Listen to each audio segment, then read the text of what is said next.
Sekarang kita akan menjelajahi kekuatan melawan massa menggunakan turbin angin dan kelinci kecil ini. Lihatlah keajaiban sains. Yo! Memang kebetulan dulu SMP ya. Saya dulu masih SMP kalau nggak salah.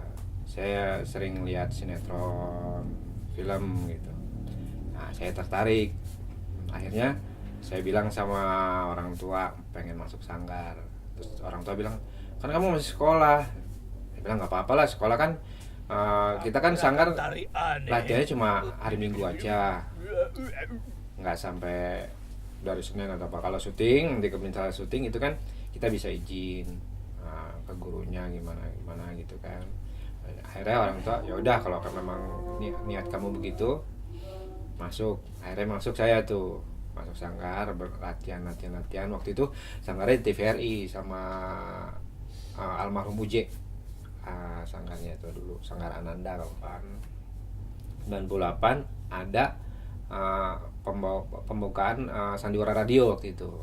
Waktu itu saya sanggar nggak satu aja, saya ikut sanggar di Rawamangun. Itu sanggar Rawamangun itu untuk acting dan sandiwara radio kan.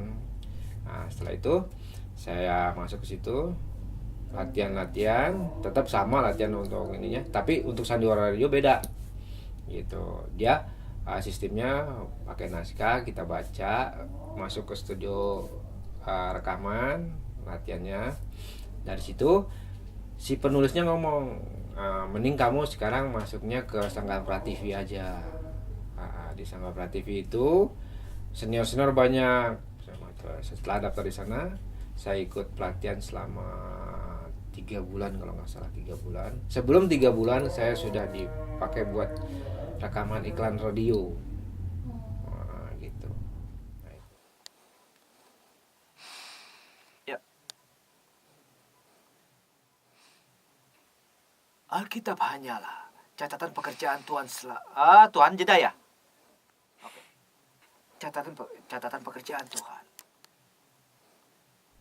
Saya udah memang di dunia ini sudah dari tahun 89 lah, 89 sampai sekarang gitu. Sampai sekarang saya di dunia dubbing gini kayak gitu. Kebetulan memang sampai sekarang pun banyak yang minta bantuan, entah itu untuk dunia sinetron atau untuk dunia dubbing ya. Kalau misalnya saya ajarin terus dia naik, ya alhamdulillah, berarti itu untuk dia sendiri, bukan untuk saya gitu. Saya cuma ngajarin aja, cuma menyampaikan gini-gini aja. Tapi satu, kalau sudah naik nanti jangan lupa sama, istilahnya kalau orang kacang lupa kulit lah gitu. Banyak seperti itu, saya ngalamin juga. Banyak yang saya ajarin, tapi begitu ketemu saya boro-boro negor, boro-boro mau kenalan. Itu yang saya sih nggak kapok ngajarin. Silakan kalau memang ada teman-teman atau junior pengen belajar, silakan. Saya terbuka kok untuk kesaing. Saya nggak ini, karena rezeki itu udah ada yang ngatur gitu. Kalau memangnya belum rezeki saya, dikejar-kejar pun nggak bakal dapet gitu, kayak gitu. Dan tengkorakku. Ini waktunya untuk selingan periodiku. Kalau mau masuk ke dunia entertain itu harus benar-benar siap mental ya. Siap mental dalam artian siap segala-galanya. Karena dunia entertain ini tidak seperti dunia kerja yang tiap bulannya kita udah ketahuan ada gaji. Kalau dunia entertain ini, kalau kita lagi sepi order ya sepi, kalau lagi rame kita nggak ingat pulang atau apa, di lokasi itu berhari-hari sampai kadang sebulan seminggu itu kalau bagi saya kalau mau terjun dunia sinetron harus benar-benar siap mental, itu aja. Karena kalau nggak siap mental lebih baik jangan terjun ke dunia seni gitu, mendingan cari kerja yang lain yang notabene tiap bulannya itu ada gaji, jadi orang rumah tahu setiap bulan dia ada gaji. Nah kalau dunia entertain kan kadang kita lagi banyak, kalau lagi kosong kayak gitu. Itu aja.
Oh iya tentu. Iya, tes satu. Ah, apa kurang kencang? Iya, oke. Iya tentu saja. Semua itu biar aku yang lakukan. Baiklah. Terima kasih. Terima kasih banyak. Saya awal dulu isi suara film kartun yang awalnya dulu saya film Flame of Recca, itu kayak film apa? Kayak film Dragon Ball modelnya gitu. Itu saya jadi peran utamanya di situ, jadi Rekanya. Itu pun saya audisi dulu gitu. Suaranya dikirim ke Jepang dulu. Nah, akhirnya saya nunggu sebulan, datang ada ACC, terus saya suruh dubbing. Berapa episode?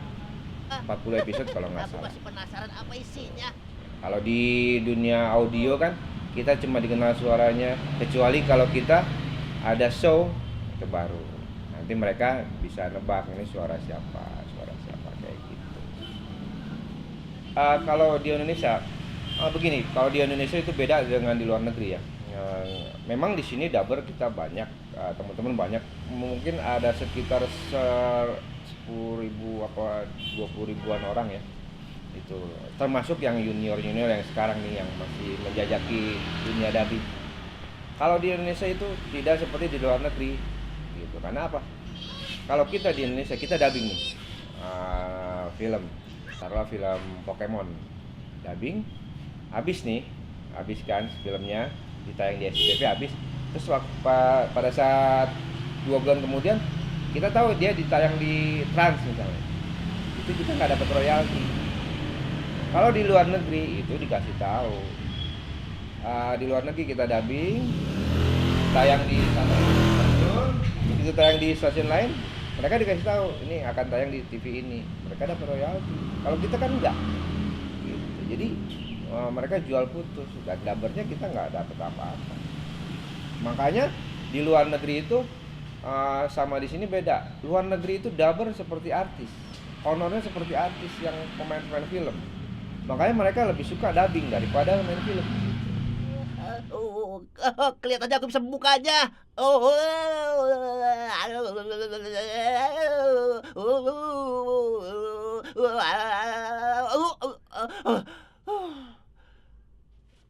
Apa berhasil?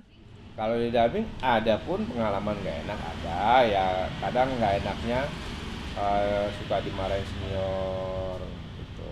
Tetap kita ada main sama senior itu kadang kalau kita salah sedikit dimarahin karena mereka kan tahu mereka sudah berpengalaman. Kalau kayak saya kan masih belum seperti mereka lah. Kalau kita salah sedikit aja mereka gimana sih gitu, perhatiin dong gambarnya gini kayak gitu. Terus pengalaman gak enak juga kadang-kadang kita awal dulu pernah saya dubbing dari rumah datang dubbing sampai di tempat dubbing itu cuma dibayar 10.000.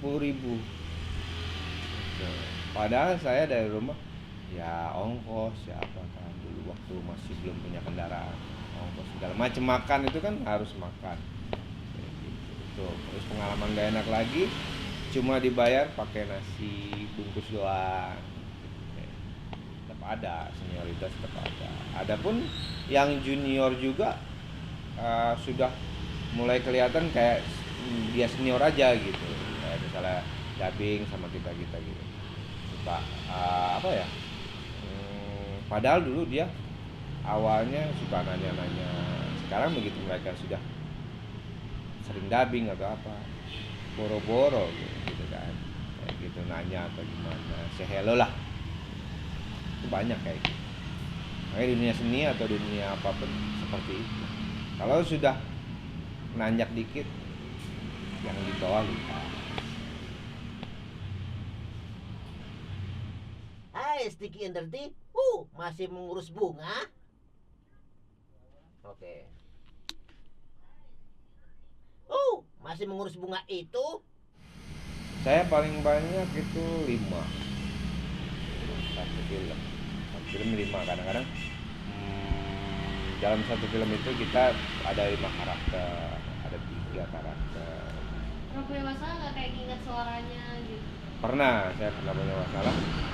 Dari 5 itu ada satu yang nggak ingat suara gimana ya. Akhirnya saya bilang, lu puterin dulu deh yang itu, ini yang suara ini gimana gitu. Karena saking banyaknya suara kan kita, oh iya kayak gini suaranya. Kalau dengerin lagi berarti ingat lagi. Karena kita putar dulu. Tapi berapa deh cari nih yang peran ini suaranya kayak gimana.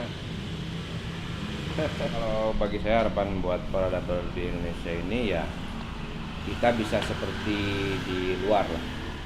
Yang notabene kita dubbing, begitu film tayang lagi kita punya royalti. Jadi kita tidak mengharapkan nanti film baru cuma dibayar ini doang, terus ditayang di TV lain kita nggak dibayar. Harapan kita itu begitu film ini ditayang di sini, terus berikutnya ditayang di TV lain, itu harapan kita dapat royalti, itu aja. Karena kalau dapat royalti, jadi misalnya seandainya kayak senior itu yang sudah sepuh nggak dubbing atau apa, kita bisa ngumpulin buat mereka dan nyumbang buat mereka gitu, yang sudah notabene udah nggak bisa dubbing, mereka nggak punya kerjaan, kita kadang-kadang suka datang ke rumahnya, ada sedikit inilah peduli. Harapan kita ya kedepannya kita punya royalti segala macam, dan kita memang lagi usahakan, tapi nggak tahu nanti apa bisa atau nggak bisa.